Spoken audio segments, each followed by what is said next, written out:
What's going on, guys? It's EasyTech231. You guys know the drill. 10 of my favorite Android applications of this month, May 2015, all of which in no particular order. So without any further ado, let's get into it.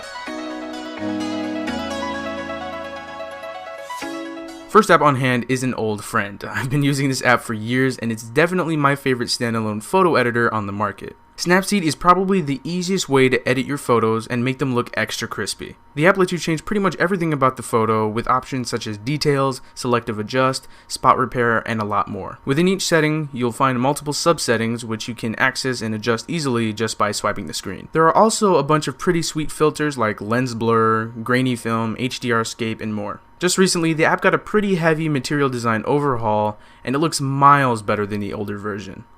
Snapseed is easily one of the most in-depth photo editors, but at the same time, it maintains a very user-friendly experience. Next up is Palibre. It's a material design news app made by the same developers that made the Plume Twitter client, Beautiful Widgets, and Bright Weather. This app comes with RSS support, a built-in web browser to read the articles, support for Feedly synchronization, as well as support for offline reading. When you first install and open the app, you'll be greeted with this screen asking you to choose your news categories and sources. The user interface is nice, clean, and very easy to navigate. In the settings, you can change the sync settings, you can change the feed list mode, select the volume keys to navigate through the articles, and you can also enable a dark theme for easier reading at night. As a Feedly and Flipboard user, I see Palibre as a very nice alternative. I'll be keeping this one around for a long time.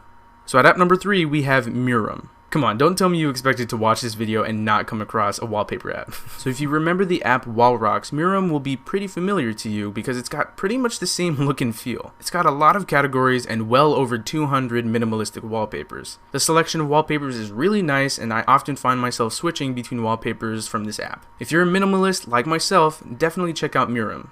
You'll love it. Next up, we have Google Handwriting. This is a pretty handy keyboard replacement for those of you who aren't the fastest of typers or you just want a new way of inputting text on your phone. So Google Handwriting replaces your keyboard with a blank slate, and all you have to do is write like you would on a piece of paper. The handwriting recognition in this app works very well. It'll recognize the sloppiest of handwriting. You can write in cursive, you can draw emojis, and you can make a right to left gesture to erase the previous letter.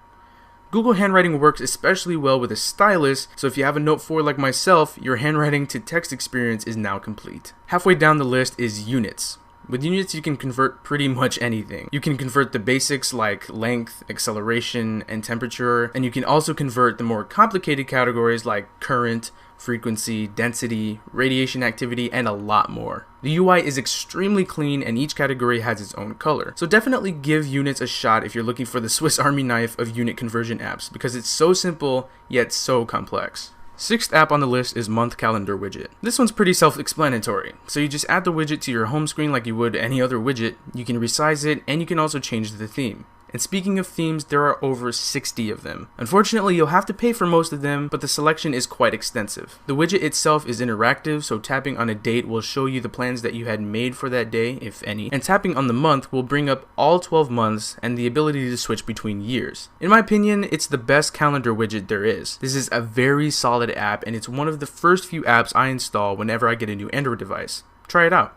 Alright, so one of the questions I get asked the most is what keyboard are you using? Well guys, I use Flexi Keyboard. This is hands down my favorite keyboard on the market. Once I got used to using Flexi, I could never go back to any other keyboard again. There is no swipe function, but I don't miss it. And that's mostly because I've gotten so used to the gestures on this keyboard. One of the things my friends get so frustrated with when they first use this keyboard is the aggressive autocorrect. But if the keyboard autocorrects a word you didn't really want corrected, all you have to do is swipe up and it'll uncorrect the word. Swiping down will shift through different words the keyboard thinks you may be looking for, and swiping from right to left will erase that previous word.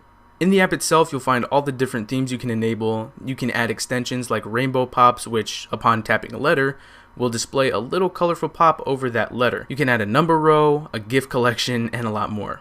You can also change the size of the keyboard, as well as the typing sound and vibration intensity.